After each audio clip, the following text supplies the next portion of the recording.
Bonjour à tous et bienvenue, j'espère que vous allez bien. Comme tous les jours, on se retrouve pour parler actualité, NFT, blockchain gaming et metaverse. Le tout bien sûr en 10 minutes, c'est parti, générique. Évidemment, si vous kiffez le contenu que je fais tous les jours, n'hésitez pas à vous abonner à la chaîne, activer la cloche pour louper aucune vidéo, mettre un petit commentaire pour me dire ce qui va pas, et puis bien sûr le pouce en l'air, merci beaucoup à tous ceux qui prennent le temps de le faire, ça booste énormément la chaîne.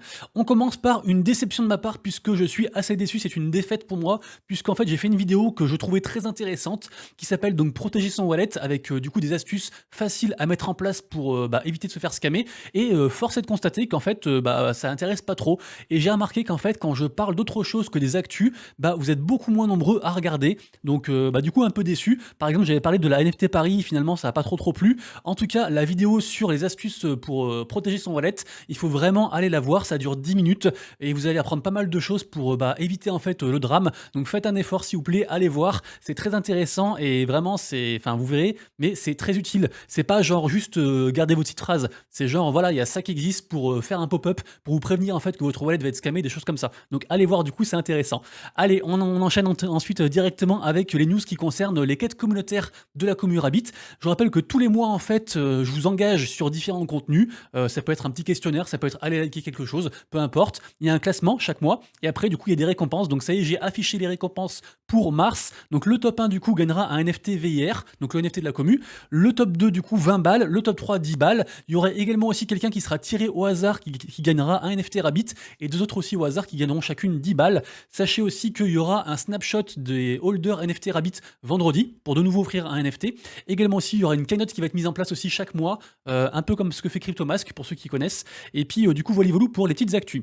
Ensuite on passe sur les grosses actus, les vraies actus. Premièrement déjà on a ChatGPT 4 qui arrive, ça fait un bout de temps qu'ils bossent dessus, ça va être une dinguerie et je pense que ça va aller de plus en plus vite. J'ai vu un comparatif entre ChatGPT 3 et puis le GPT 4 en fait au niveau de leur potentiel et c'était genre disproportionné en faveur de GPT 4, donc j'ai pas encore testé mais ça m'a l'air un truc de fou et je pense qu'en fait ça va vraiment exploser mais on n'est pas prêt. Je pense vraiment qu'on n'est pas prêt quoi. Ensuite ça c'est une news très intéressante puisque en fait on a un studio métaverse qui s'appelle Carta qui est en fait une start-up et en gros dur à dire ça, leur rôle à eux c'est d'onboard en fait des artistes, des gens en fait vers en fait tout ce qui est métaverse, Web3, jeux vidéo, etc. Ils ont déjà bossé avec Decentraland, avec avec Roblox, avec McDo, avec Amazon Music, enfin plein de boîtes et tout. Et en fait c'est un petit peu une boîte en soum soum qui fait pas de promo pour elle parce qu'en fait leur cible à eux c'est les entreprises, en fait c'est les boîtes. Mais pour nous c'est intéressant puisque en fait on peut savoir du coup sur leur site avec quelle boîte ils vont bosser et du coup ça peut être intéressant en fait de voir entre guillemets ce qui va sortir un petit peu avant. Donc c'est juste du coup des insides avant, donc n'hésitez pas du coup à aller voir ce genre de contenu. Ensuite on a la collection donc 12 Fold qui sont donc simplement en fait les collections NFT Bitcoin de Yuga Labs. Donc Yuga Labs, ceux qui sont derrière entre autres les Bored Ape, Mibits, etc. Et apparemment c'est un peu décrié, il y a un peu un drama qui se noue autour de ça. Alors à voir, moi j'ai pas envie d'entrer dans le drama, mais voilà, les gens sont pas forcément contents. Après j'ai remarqué que c'était les gens en fait qui sont pas dans le projet qui sont pas contents et parce que c'est quand même un projet qui est fait pour entre guillemets les riches, hein. On va pas se mentir, ça coûte très cher, mais en tout cas voilà, sachez que ils avancent, ils communiquent sur le truc. Moi je reste convaincu que de toute façon ce sera une des plus grosses collections qui existent parce que c'est fait en fait, enfin la collection est faite par Yuga Labs et tout ce que touche Yuga Labs en général ça vaut de l'or. Donc du coup voilà, affaire à suivre, mais en tout cas ça fait parler, donc ça reste une bonne chose. Vous savez ce qu'on dit, vaut mieux parler de vous, que ce soit en bien ou en mal, au moins on parle de vous. Voilà. Ensuite Ashro, qu'est-ce que c'est? Alors moi je connais pas trop, mais il semblerait que ce soit en fait des cartes qui, c'est un peu une boîte qui a certaines licences, comme par exemple Batman, des comics, etc. Donc c'est un truc quand même hypant. Et donc en fait, eux, ils font un espèce de truc, un espèce de choix hybride entre les cartes physiques, les cartes digitales et les NFT. Et sachez que du coup, il y aura des pré-sales du coup du chapitre 3 en fait par rapport à ce projet qui arrive avec donc différentes cartes, différentes collections. Ça arrive donc du coup à partir du 16, donc 16 au 17 mars.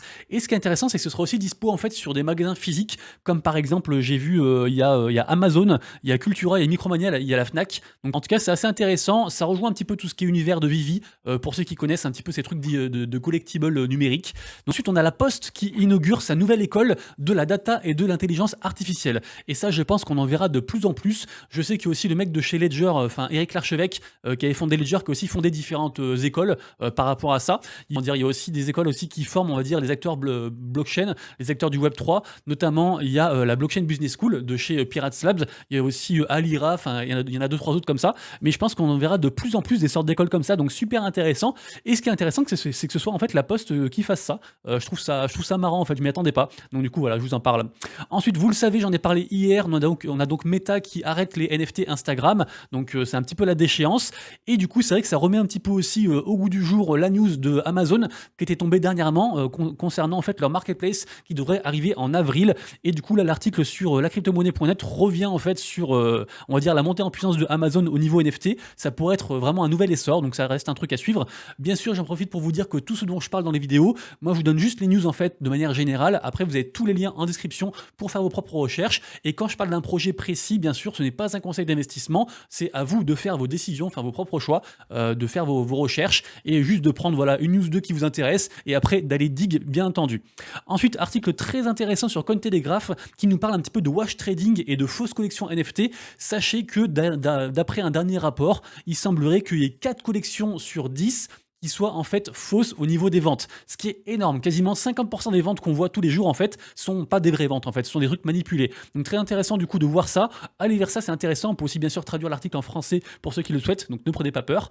Ensuite, news très intéressante aussi, puisque on a donc les noms de domaine .polygon qui vont arriver. Donc c'est un partenariat du coup avec Unstoppable Domains et c'est super intéressant. On connaît tous par exemple les noms de domaine ENS, comme par exemple monsieurrabbit.eth, où après voilà, il y a pas mal de, il y a un petit peu un domaine un petit peu parallèle, un petit peu un marché parallèle en fait où les gens font de l'achat-revente, ils spéculent. Peut-être qu'il y a des gens qui vont acheter, je dis n'importe quoi, qui vont acheter genre Coca-Cola.polygon et si Polygon explose, et peut-être que du coup Coca-Cola voudra se positionner et à ce moment-là les gens revendront en fait l'adresse coca-cola.polygon. Donc voilà, il y a des trucs à faire comme ça par rapport à tout ça. Donc allez voir, ça reste intéressant aussi. Ça déborde un peu. Après, ça reste des sortes de NFT aussi, donc on en parle aussi bien sûr.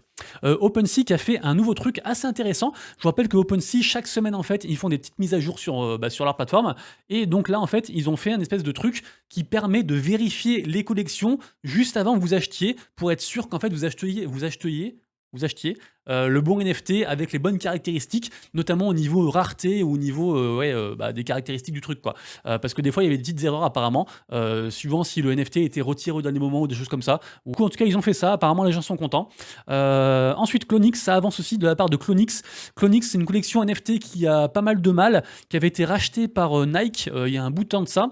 Pour l'instant, le floor price, il a du mal à décoller. Mais là, dernièrement, ils ont release pas mal de choses au niveau phygital, donc à la fois des trucs physiques, des baskets, des choses comme ça, et aussi digital. Donc là, il y a un petit regain en fait. En tout cas, les gens sont contents pour la news. Donc ça reste chouette. Ça, c'est une news énorme puisqu'en fait, on a Limit Break qui est donc le studio qui est derrière, entre autres, Diggy Degaku, la collection dont on a parlé beaucoup, qui a été mise en avant lors du Super Bowl dernier. Donc en fait, Limit Break a acheté carrément le site Free NFT XYZ. Rappelez-vous, alors eux, ils le vendent comme la plateforme numéro 1 au niveau NFT gratuit. Effectivement, c'est une plateforme qui a beaucoup de hype et tous les NFT pour l'instant qui ont été dessus en fait, ont explosé lors de leur vente. D'ailleurs, on en parlera de un juste après qui a explosé aussi pareil. Du coup, ils ont racheté ça, c'est une opération énorme. Et du coup, dans le futur, en fait, a priori, peut-être que les holders de NFT Diggy Degaku auront des avantages sur la plateforme. Il y a pas mal de choses qui vont être mises en place. Donc, allez voir ça parce que l'article est assez complet. Et parlons ensuite de Memland, puisque Memland, en fait, ils ont fait un gros pataquès sur ce qu'ils font actuellement, sur ce sur quoi ils sont en train de bosser. Et c'est vraiment un truc de fou. Ils bossent sur des trucs, des médias sociaux, sur des jeux, sur des plateformes, sur plein de trucs. Il y a aussi le token aussi qui va supporter aussi les créateurs. Je rappelle que Memland, leur NFT à la base, c'est plutôt tout ce qui est Patatos et Captains, pour ceux à qui ça parle. Memland est détenu par 9gag. 9gag, c'est une grosse compagnie qui génère des millions par an, peut-être basé sur le même à la base, un truc plutôt Web 2 qu'on fait après du coup Memland version Web 3 et c'est en train de prendre, je trouve, des proportions de ouf. Donc ça me fait encore plus croire du coup en l'écosystème de Memland et du coup en leurs potes, genre Kungs, tout ça. On a la bijouterie parisienne Courbet qui arrive dans le monde des NFT. Ça c'est intéressant aussi dans le monde du Web 3. Alors pour l'instant du coup c'est très early, il y a quasiment aucune info. J'ai juste trouvé du coup le site internet pour vous montrer et puis bien sûr aussi il y a un petit prix mint pour du coup participer à une raffle qui aura lieu donc pour le mint qui se passera le 1er avril. Voilà. Niveau mint du jour aujourd'hui, je regarde du coup The Bastards, Born Safe, je sais pas comment on prononce, et puis Frankie the Frog qui pour moi le mint le plus hypé de la journée. journée. Ce matin, il y avait Anipang qui a été minté dans la nuit. C'était un free mint d'ailleurs qui avait été push par la plateforme Free NFT. Actuellement, c'est genre 0,6 de floor price, incroyable. Il y avait aussi bien sûr le reveal en fait des NFT Cubes et Ordinal Cubes de chez Kungs, de chez Yuga Pets. Également aussi Puma qui avait dit qu'il ferait une grosse annonce le 15. Bored Ape aussi, puisque leur passe, pareil, grosse annonce aussi qui est attendue par rapport au calcul de score et à l'invocation pour la suite en fait du côté Bored Ape. Et je vous rappelle qu'après la suite suivante, ce sera du côté de Otherside de leur métaverse le 25 de ce mois-ci. Et bien sûr, je surveille aussi Diggy puisque comme on l'a dit juste avant, ils ont racheté du coup Free NFT. Donc peut-être que du coup il y aura des grosses annonces. Donc voilà, affaire à suivre en tout cas de ce côté-là. Je surveille aussi bien sûr un Free Mint qui va arriver le 27 mars. Je ne suis pas encore whitelisté, mais ça paraît être un gros truc. Donc on surveille. Également aussi, OKBeer, ça bouge du côté de la collection sur Solana, qui était une grosse collection sur Solana. On sait pas mal de choses, avec aussi un nouveau système en fait de reward, donc ça peut être intéressant aussi de regarder de ce côté-là. Anipang, c'est la fameuse collection dont je parlais juste avant, le free mint qui a lieu cette nuit. Ensuite, Mocaverse, forcément, je surveille aussi parce que ça a beaucoup baissé. Moi, j'en ai toujours 2 et je me tâte du coup à essayer d'en choper un 3e parce que vraiment ça a baissé. Je suis convaincu que ce sera un blue chip pour 2024. Bien sûr, c'est que mon avis à moi. Moguro, pareil aussi, ça a beaucoup baissé. Du coup, j'en ai même repris parce que je crois vraiment très très fort du coup en la boîte. Et là, ils ont annoncé prochainement en fait un snapshot pour les holders. Donc on verra du coup, ils ont annoncé ça pour avant fin mars. Donc pas de date sinon avant fin mars. Également aussi aujourd'hui on a alors ça c'est intéressant parce qu'en fait ça c'est un mint aujourd'hui, c'est le mint en fait de la collection Deviant.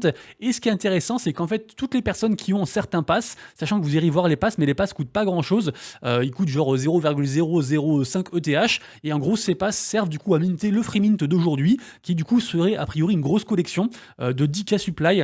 Donc moi je pense que je vais minter parce que ça coûte pas grand chose et puis après il y a un système aussi de stacking pour aussi gagner du token de la plateforme, donc pourquoi pas, ça peut être intéressant aussi de checker ça. Du côté jeux vidéo, je vous montre une petite vidéo qui a été faite par jeuxvideo.com. Donc du coup forcément plein de gens l'ont vu puisque jeuxvideo.com quasiment 2 millions de followers, forcément ça fait parler. Et en fait dans la vidéo le mec il revient sur la venue en fait de Pokémon, de Pokémon Company officielle. J'en ai parlé il y a environ 2 jours sur la chaîne dans les actus. Donc ils arrivent du coup en fait, ils recherchent un expert de la blockchain et des NFT. Donc lui il revient là-dessus. Il revient aussi bien sûr sur Square Enix qui arrive dans les NFT et puis aussi sur une troisième boîte. Donc vous irez voir ça. Ça reste intéressant même si bien sûr c'est biaisé parce qu'ils ont un petit peu l'inclinaison NFT égale mauvais. Mais voilà, ça reste quand même intéressant et au moins on parle un petit peu de blockchain. Donc ensuite on va parler d'une sorte un petit peu de Brawl Stars mais version blockchain. On a donc Mighty Action Heroes qui sera dispo, du coup on pourra y jouer à partir du 17. C'est réservé, du coup c'est une bêta fermée, c'est réservé en fait aux holders du NFT, mais c'est un projet que j'aime beaucoup et qui paraît, comme on le voit ici, c'est un truc en général que les gens aiment bien et qui marche bien, donc à surveiller. J'attends beaucoup de Elemental Reserves, j'en ai parlé déjà il y a environ 2 ou 3 jours. Je sais qu'il y a aussi Jeux Crypto FR qui a fait un bout de vidéo dessus. Pour ceux qui sont intéressés, vous irez voir, du coup il vous parlera plus amplement du coup du projet. En tout cas c'est un projet qui est gratuit, qui est push donc par la plateforme Free NFT, la fameuse. On peut encore du coup participer à différentes raffles. Je vous rappelle que le mint ce sera le 15 avril. En tout cas j'y crois beaucoup, ça m'a l'air très très propre. Et là du coup ils ont publié un médium avec toutes les dernières nouveautés et attentes, donc ça promet du lourd. Ensuite Chain Monster, c'est quoi? C'est un peu une sorte de MMORPG version Pokémon. Sachez qu'il y aura une vente de land aujourd'hui pour ceux qui veulent du coup y participer. C'est un projet que j'aime bien. Après c'est encore une fois une espèce de Pokémon-like, un énième Pokémon-like, mais ça me paraît cool. Ensuite je vais parler de Hunters on Chain puisque c'est on va dire le premier jeu de la part de Boomland. Je vous rappelle que les holders de NFT VIR, donc de la collection Rabbit, vont tous recevoir cette semaine un NFT pour participer du coup. Donc ça me paraît assez sympathique. Il y a pas mal d'argent à gagner aussi, de tokens aussi à gagner, des NFT aussi à gagner, pas mal de choses comme ça. Donc on suivra du coup. Pareil aussi, c'est un peu une sorte de Brawl Stars entre guillemets. Donc voilà, on voit des petites images ici. L'information suivante est une news animokesque puisqu'en fait on a Animoca Brains qui possède en fait Game Token, qui est en gros, c'est écrit dessus, hein, mais en gros voilà, c'est une plateforme accès gaming qui vise en fait un petit peu à développer le gaming de manière générale, le gaming Web 3. Ils font beaucoup de choses. Et en gros, là, la news, elle concerne principalement Planet 9 sur Polygon et Arc8, du coup, la plateforme qui propose différents jeux. Et en gros, l'idée, c'est quoi? C'est qu'il va y avoir une espèce de tournoi avec différents jeux et il y a aussi beaucoup d'argent à se faire et à gagner d'assets en fait dans le jeu. Donc, a priori, du coup, plus de 2000 tokens à gagner par rapport aux 13 jeux qui sont dispo sur Arc8. Il y aura des tournois, du coup, qui se dérouleront à partir du 16 mars jusqu'au 23 mars. C'est un très gros truc, un très gros partenariat pour mettre en avant du coup différents projets. Donc je vous invite du coup à aller Dixa, à aller voir tout ça. Ensuite ZBD et Fun Games, j'en ai parlé il y a environ 2-3 jours parce qu'en gros c'est des solutions de jeu, c'est plutôt des petits jeux en fait pour casu qui vous permettent de gagner en fait du BTC gratuitement. Alors c'est pas beaucoup de BTC, mais en fait là ils viennent de franchir la barre des 1 million de joueurs. Donc là, a priori, il y a 1 million de joueurs en fait qui jouent à des jeux gratuitement sur téléphone pour du coup gagner du Bitcoin. Donc ça reste une victoire pour eux. Et a priori, du coup, ils prévoient en fait d'autres belles choses en fait pour la suite. Ensuite, Mets App, c'est quoi? C'est un nouveau Move to Earn qui est actuellement en pré-sale. Ils veulent aussi faire un airdrop. C'est un Move to Earn qui va se passer sur Solana avec des petits chats. Donc à voir comment ça se passe. J'en sais pas beaucoup plus, mais voilà, ça a été annoncé. Ensuite, on a un launchpad en fait sur Polygon qui concerne le jeu Little Bits World, qui est un peu une sorte de jeu métaverse entre guillemets. J'ai pas trop suivi, mais pareil aussi, pas mal de hype, donc à voir, à checker. Malheureusement, j'ai pas le temps de tout regarder, mais voilà, il se passe des choses en tout cas.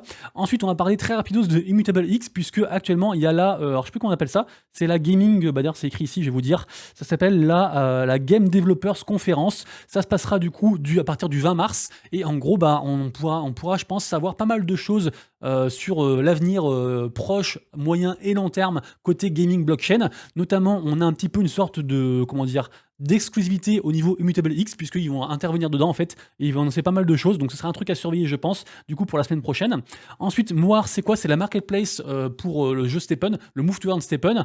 Ils ont annoncé aussi pareil pas mal de choses, notamment aussi une IA, donc de toute façon je pense que j'ai l'impression que tous les projets maintenant sortent ça, donc du coup il y aura une IA qui permettra aussi en fait de générer des NFT, donc à voir du coup, et aussi des outils pour les NFT, donc je sais pas trop comment ça va marcher, ce sera sur Solana du coup pour ça, et du coup voilà, en tout cas c'est du coup de l'écosystème Stephen et Gods Unchained, le jeu de cartes, qui nous fait un petit tweet assez sympa. Donc du coup je voulais revenir dessus, puisqu'il y en a quelqu'un en fait qui a dépensé 160 000 $ en fait pour acheter un skin digital qui n'est pas un NFT sur du coup Counter Strike. Et c'est vrai que du coup ça fait quand nous on est dans les NFT, on se dit mais ouais, what the fuck quoi. Le mec, je rappelle qu'aujourd'hui du coup il y aura un stream en fait de la part des devs de Last Expedition, donc le jeu de Gala Games qui est censé sortir très bientôt avec beaucoup d'attentes. Donc à voir du coup pour ceux qui sont intéressés. Vous retrouvez bien sûr tous les liens en description et puis aussi les liens de la chaîne Gala Games. Ça promet du lourd.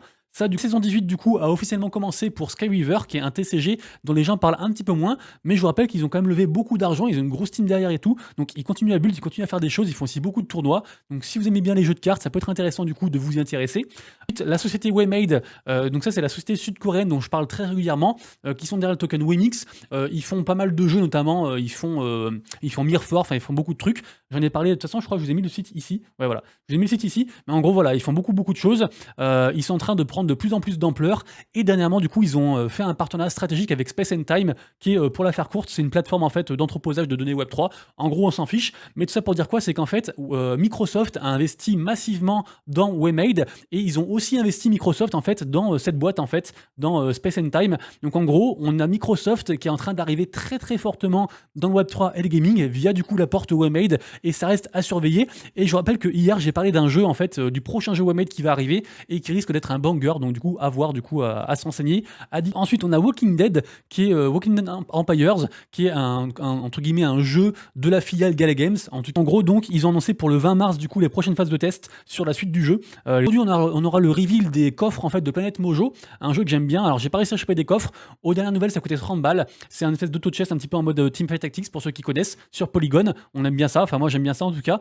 Et on finira la vidéo du jour avec Epic Games qui va intégrer encore 20 prochains gros jeux blockchain pendant 2023, donc c'est plutôt très cool.